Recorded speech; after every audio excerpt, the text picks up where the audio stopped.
Hi, I'm Anthony Diosdi. I'm a tax attorney in San Francisco with over 20 years experience in international and domestic tax planning and tax litigation.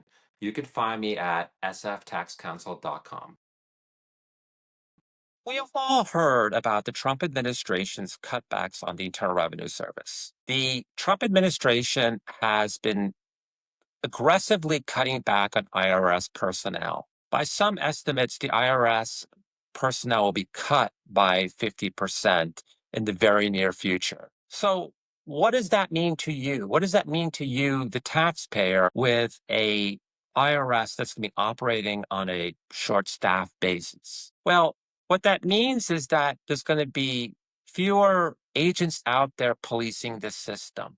And with fewer agents out there policing the system, more and more taxpayers will be using the statute of limitations as a defense. And when I say defense, they will be using it as defense in regards to did the IRS make a late assessment against somebody, or did the IRS try to collect a tax liability beyond its period of time that is authorized to collect a tax liability. Now, since we understand that a lot of taxpayers are going to be using the statute of limitations as a defense, it's important for us to discuss the statute of limitations. So there are two statute of limitations that taxpayers should understand that they could use to potentially contest a tax liability.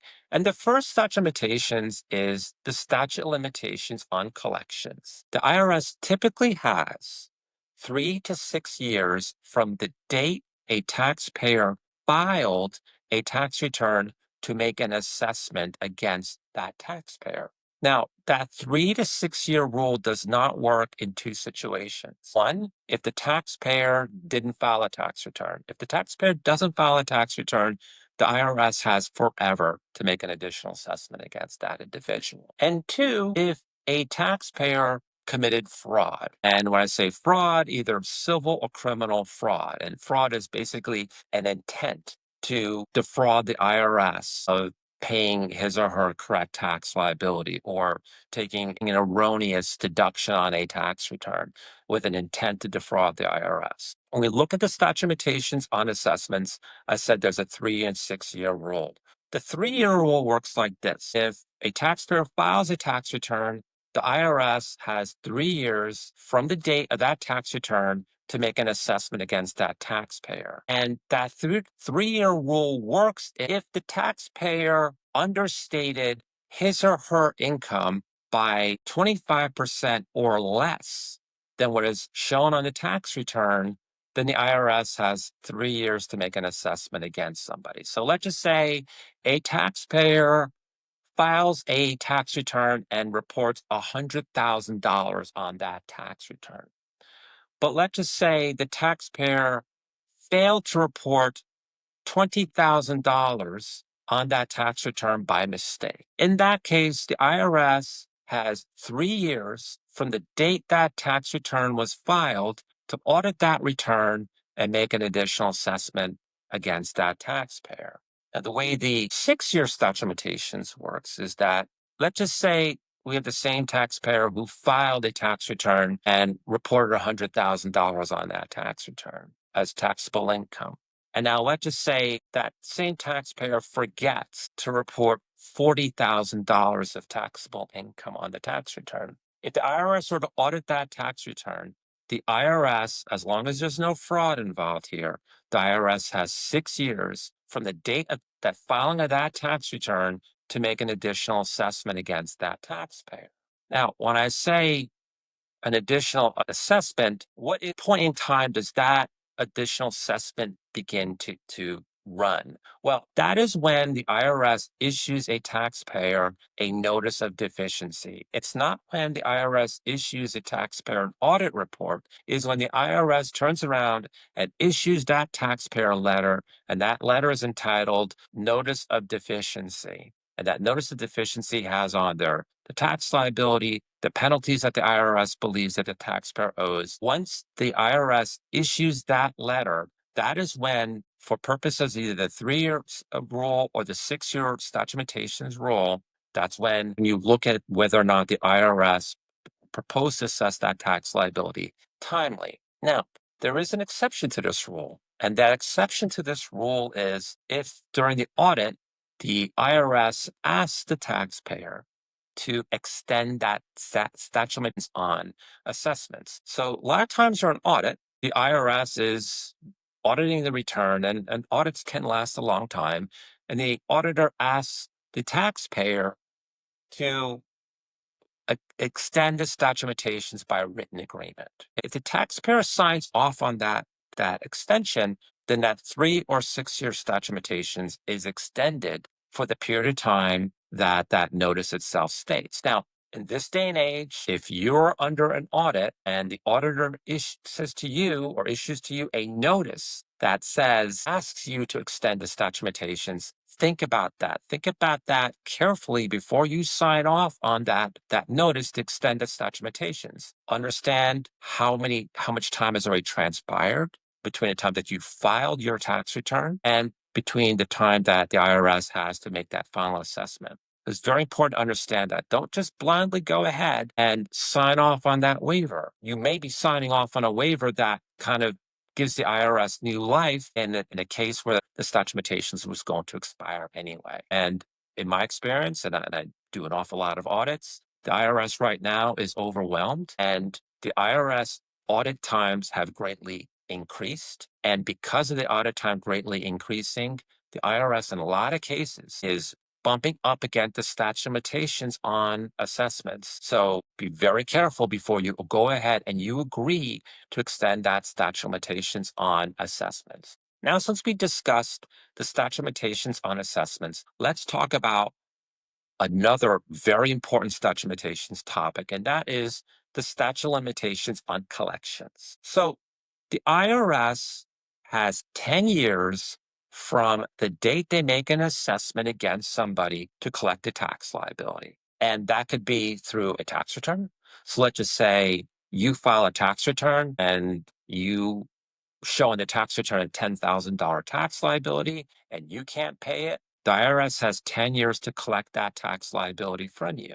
Let's just say the IRS makes an assessment against you through an audit, and that could be as a result of a mistake, fraud, for whatever reason. Once the assessment itself is finalized, the IRS has 10 years from the date of that income tax assessment to collect that tax liability. Now, don't be confused with the 10-year statute of limitations on income tax assessments from certain penalties. Now, there are certain penalties that the IRS can assess against somebody that the statute of limitations is quite a bit longer than the 10-year statute of limitations on income tax liabilities. But that's a topic for another day. All right, so 10-year statute of limitations on collections. IRS has 10 years from the date of an assessment to collect the tax liability. Now, what can happen to extend that statute of limitations? There are a number of events that can happen that the IRS can claim that the statute of limitations is longer than 10 years. One way to extend the statute of limitations on collections is to submit an offer in compromise to the IRS. Now, we all have heard them. We've heard the advertisements on the radio, on late night TV, talking about you could submit an offer in compromise to the IRS and settle your back tax liability for pennies on a dollar. Well, in reality, the IRS rarely accepts offers and compromises. It's just the way the system is set up for offers and compromises. It's very difficult to get one through. The problem is once you submit an offer in compromise, the IRS will sit on that offer and compromise, sometimes for 1, 2, even 3 years. And during that period of time that the IRS sits on an offer and compromise, the statute of limitations on collections is not running. So let's just say you owe a tax liability, and let's just say 1 year has transpired from the period of time that that liability assessed against you. And let's just say 1 year down the road, you file an offer in compromise with the IRS. Let's just say the IRS sits on that offer in compromise for 3 years, and then they reject it. Well, once they reject it, statute of limitations, which had 9 years left to go on it, begins to run from the time that the offer in compromise is rejected, and there's a certain additional time period as well that the IRS has after they make that rejection of that offer in compromise. And while the IRS sat on that offer in compromise, interest is accrued and they can collect that from you as well. So submitting an offer in compromise to the IRS will toll the statute of limitations. When I say toll, it stops the statute of limitations on collections from running.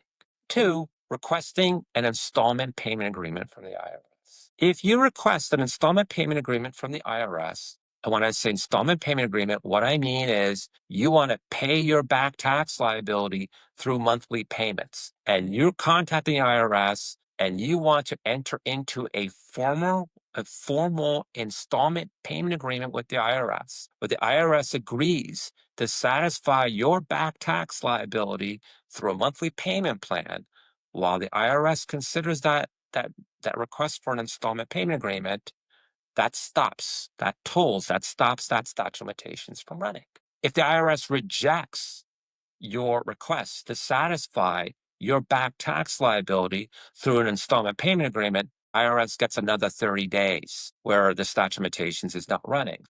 The mistakes I see right now is people have a back tax liability at the IRS. They're concerned. They believe that the IRS is going to come after them. So they will prematurely go ahead and call the IRS up, and they will ask for an installment payment agreement. The IRS being short-staffed as they are right now, they may sit on that for a while. And they may sit on that for months. And in my experience, what I have seen with some of my clients, it has sat with the IRS in some cases for a year or longer while they considered a monthly payment plan. The problem is, after that year is expired, the taxpayer wind up making a little bit more money, doing better, and then the IRS went after that individual. So in this day and age, when the IRS is short-staffed, understand that there may be cases where the IRS is not necessarily going after taxpayers the way that they should. And if maybe the IRS is not coming after you and you prematurely ask for an installment payment agreement and the IRS sits on it for a while, and let's just say the IRS a couple years down the road gets aggressive because they get refunded, your request for an installment payment agreement right now could wind up harming you down the road with the Internal Revenue Service if and when it becomes funded again. So that's something to really kind of keep in mind is, when do you ask for that installment payment agreement? When is that right time? And that's something that kind of keep in mind, kind of something to really mull over any situation when you owe a tax debt to the IRS. Whether you agree with the tax liability or not, there is something you really must understand about the IRS collection procedures. What you should know is, before the IRS can collect a tax liability from you, the IRS has to issue to you a notice of intent to levy. And that notice of intent to levy has to offer you a collection due process hearing. Now, a collection due process hearing is an opportunity for you to go ahead and either enter into some kind of payment arrangement with the IRS, or enter into some kind of arrangement with the IRS where they agree not to collect a tax liability from you, or it gives you the opportunity to challenge a tax liability based upon, say, the statute of limitations. So let's just say you disagree with when the IRS assessed that tax liability against you. Let's just say you believe that too much time has gone by before the IRS has made that assessment against you. Well, through that collection due process hearing, that's your time to raise that challenge. Let's just say you believe that the 10-year statute of limitations has expired and the IRS is trying to collect a tax liability from you, and more than 10 years has transpired. Best time to challenge that would be through that collection due process hearing. Or let's just say you can't pay that tax debt and you want the IRS to consider maybe placing your account into a hardship status, or to satisfy it through a monthly payment plan that is affordable to you. That should be done through that collection due process hearing. That's a time to go ahead and raise it. If you can't resolve your tax liability that you're challenging, or you're trying to satisfy through some type of a resolution through a collection due process hearing, you'll have an opportunity to challenge that in a proceeding before the United States Tax Court, because a collection due process hearing it's subject to judicial review from the tax court. Now, one thing about filing for a collection due process hearing, and you should carefully consider it before you do it, is that the request of a collection due process hearing that stops that 10-year statute of limitations from running. So let's just say you are over 9 years into the statute of limitations on collections, and you're offered a opportunity to challenge that liability through a collection due process hearing. Well, think twice before you go ahead and you request that collection due process hearing, because you're going to stop that statute of limitations from running. So these are always these decisions on when to go ahead strategically and challenge a tax liability through a collection due process hearing should always be made by a competent tax attorney. Now, there is an exception. There's a big exception to the 10-year statute of limitations rule. And that is if the United States attorney gets involved. If the IRS refers a case to the United States attorney, the United States attorney can liquidate that tax liability into a judgment through an action through a United States district court. So if the IRS refers the case to the Department the Department of Justice liquidates the tax debt into a judgment, the Department of Justice will have 20 years from the date of that liquidation to collect that tax liability. So let's just say 9 years has gone by and the Department of Justice liquidates that tax liability into a judgment on the 9th year.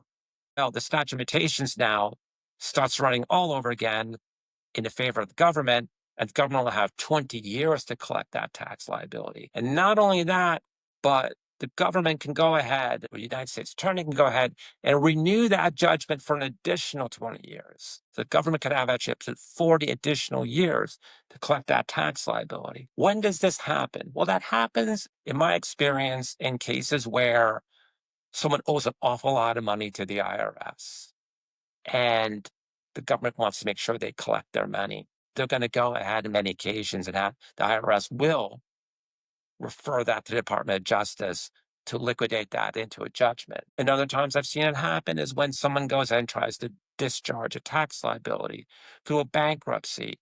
And for some reason, that tax liability is not eligible for discharge in a bankruptcy. And what I've seen in the past is that the United States attorney will get involved and liquidate that tax liability into a judgment in those situations. So when you're challenging a tax liability, or you're thinking about raising any type of challenges to your tax liability, or when you're thinking about working with the IRS, keep in mind that the IRS can always refer your case to the United States attorney. And if you have a large tax liability, that's something to really kind of to strategize for, because you don't want your tax liability liquidated into a judgment. And the other thing to keep in mind is about the statute of limitations in the IRS. Yes, the Trump administration is cutting back on IRS personnel. There's no doubt about it. That will impact the IRS's ability to collect a tax liability. However, the United States attorney, their budget has not been cut back. As a matter of fact, it's my understanding that their budget is being beefed up. So what may happen down the road is that, well, the IRS can't collect tax liabilities. They may, in the future, start referring more cases to the United States attorney to liquidate these tax liabilities into judgments. So always strategize when you're dealing with the IRS, and always make sure that you are hiring a qualified tax attorney who understands the system. If you're dealing with an IRS liability and you don't want to wind up making it worse, you don't want to wind up having a situation where the government has basically your entire lifetime to collect a large tax liability from you. As always, this discussion is meant for educational purposes only. This is not an invitation for an attorney-client relationship. If you have a tax liability with the IRS that you believe that you don't not owe, or that you're trying to figure out how to resolve, always contact a qualified tax attorney to assist you.